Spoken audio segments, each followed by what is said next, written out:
I wasn't supposed to be home. She thought I had a late shift. I stood in the hallway, just outside the half-open door. The laughter inside didn't belong to strangers. It belonged to women I knew. My wife, her friends. Glasses clinked, music played low. Then I heard it. "He's too dumb to realize I've been cheating with his best friend for years," they roared. Not just her, all of them. It echoed. Laughter that gutted me like a blade sliding under the ribs. Precise, casual, deadly. I didn't move, didn't breathe, didn't let the scream form in my throat. Not then.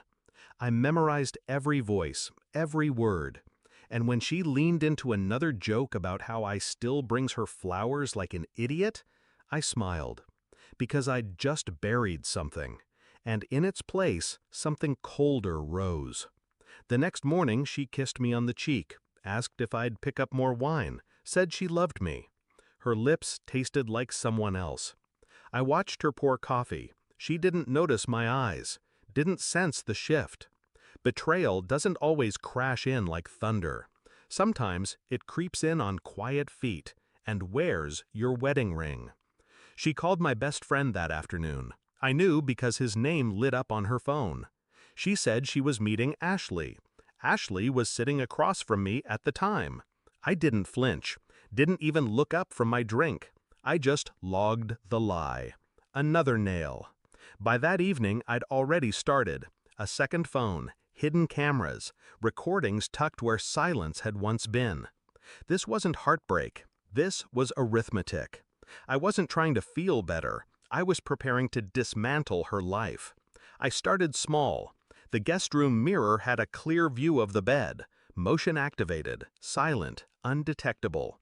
They never noticed. They never thought I'd question her Friday night yoga sessions, or the wine-stained shirts she always said were from dinner with the girls.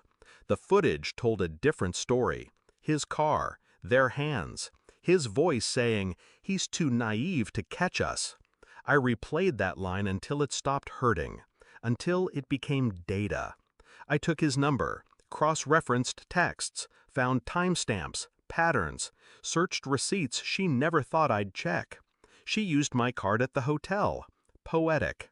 I checked our child's birth certificate next. Call it curiosity. Dates didn't line up.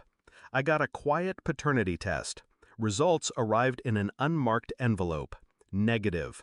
I stared at the paper for hours, not in pain, in silence, like I was studying the ghost of a life I never really lived. I waited until the day before our anniversary.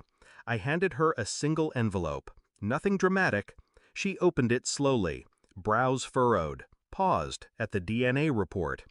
What is this?" I didn't answer. She flipped to the printed texts, screenshots, photographs, all the nights she thought I was working late, all the lies she'd whispered into a phone she thought I never touched. Her face shifted. Denial, panic, something almost like fear. I can explain." "I know," I said. "That's all." I stood, walked to the door, paused. "You didn't just cheat on me," I said without turning. "You buried me under your lies and expected me to thank you for the dirt." Then I left her with her own words ringing in her ears. "He's too dumb to realize." She'd been half right. She showed up at my door 3 days later, eyes red, hair wild, no makeup, just the ruin of who she used to be. Crying, begging, said she'd made a mistake. She didn't come alone. Behind her, my best friend. No longer smug, no longer bold. I didn't invite them in, just stepped aside, letting them see the living room. Inside, my lawyer, a custody mediator, my brother holding a folder thick with evidence. She looked confused, then horrified. I handed her the divorce papers, outlined with financial discrepancies, cheating clauses, and full custody claims. No yelling, no drama, just silence, just consequences. "You don't have to do this," she whispered. I already did. She turned to him. He tried to speak. "I sent your wife the same file," I said. His mouth opened, then closed. No one moved. No one had to. Some storms don't make noise. Some come in wearing calm, like armor. The house is quiet now. Not peaceful, just clean. No lies humming under the surface. No perfume that doesn't belong. People ask if I miss her. I don't. You can't miss a person who never really existed. Just an actress, reading lines, smiling on cue. Sometimes I replay the audio, that drunken laugh, that line, "He's too dumb to realize." I don't play it to hurt. I play it to remind myself how far I've come. The fool died that night in the hallway. What's left now doesn't love blindly, doesn't forget, and never, ever laughs without meaning it.